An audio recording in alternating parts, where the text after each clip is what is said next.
so many actors have a love-hate relationship with their social media. Can you relate? On one hand, it is an amazing tool for staying top of mind with the people you already know in this business and expanding your connections with the people you want to know. On the other hand, it can be super hard to stay sane on social media when your feed is full of political rants, natural disasters, and shootings 24/7. So how can you be happy on social media when your feed is getting you down? By being in total control and the boss of your social media.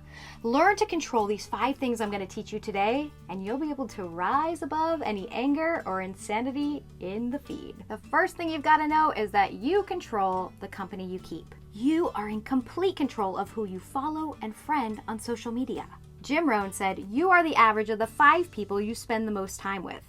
On social media, you're the average of the number of people you're following. If you don't like the conversations you're seeing, don't let them affect your mood or cause you to quit social media. Deleting your accounts will keep you from reaping the benefits social media can have on your acting career. There's so many ways you can control what you see on the different platforms. You can mute, block, unfollow, or on Facebook, you can even snooze someone for 30 days. Number 2, you control what you see. Social media platforms are smart. When you sign in, what's the first thing you see on most platforms? You see that news feed. Why? It's where they put ads. It's how they make money. But just because your feed pops up first doesn't mean you have to look at it. I make it a habit to click right into my notifications whenever I sign in. I also make it a habit to check Facebook and Twitter from my desktop instead of my phone. Then I can actually bookmark the page that I want to go to when I sign in. This could be my Twitter list or my notifications, so I can completely avoid the feed altogether. After I'm done checking my notifications, if I want to check the feed, I can. But I set a time limit, maybe just 5 minutes, so I can get in, connect with who I want to connect with and see what I want to see, and get out. Now there's 2 features on both Twitter and Facebook that I especially love for controlling what I see in my feed. On Facebook, it's that see first feature. You can go to any Facebook page and tell Facebook that you want to see their post first in the stream. Then regardless of algorithms, you'll actually see that content. And on Twitter, I love using Twitter lists to organize the people that I know and want to know in easy to follow lists that I can go to every day, completely bypassing the feed so I can see exactly what I want to see. And I'll link to a video below that shows you how to set up a Twitter list. Number 3, you control your conversations on social media. You do not have to join every argument that you see or you're invited to in your feed. And I know when you're super passionate about certain issues, it can feel like it's your job to speak out.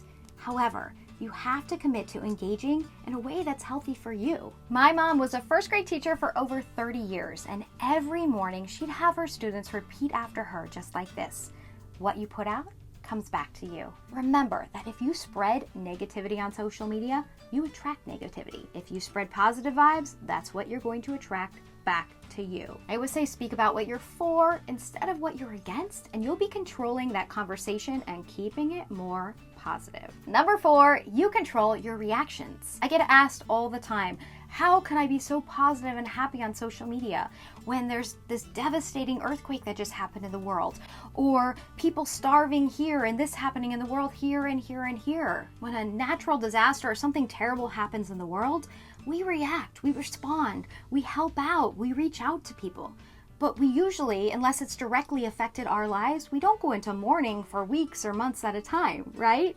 So how we respond to these events and things that happen online should be the same as in our day-to-day lives. And yes, if something has happened that directly affects your family, your friends, or your life, yes, take some time away from social media. Remember, you're in charge of your social schedule too. And lastly, guys, it's so important for you to know on social media, your vibe attracts your tribe. If you're finding that you're attracting a lot of negative conversations or heated political debates, do an audit of your account. Your vibe attracts your tribe. Remember what my mom says, what you put out comes back to you.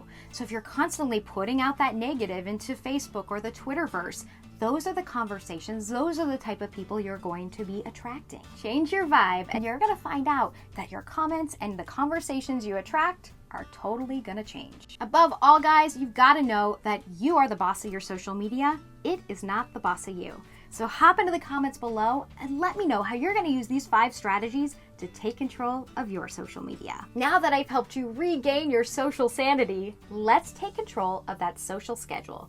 This video right here will help. I'll see you on social.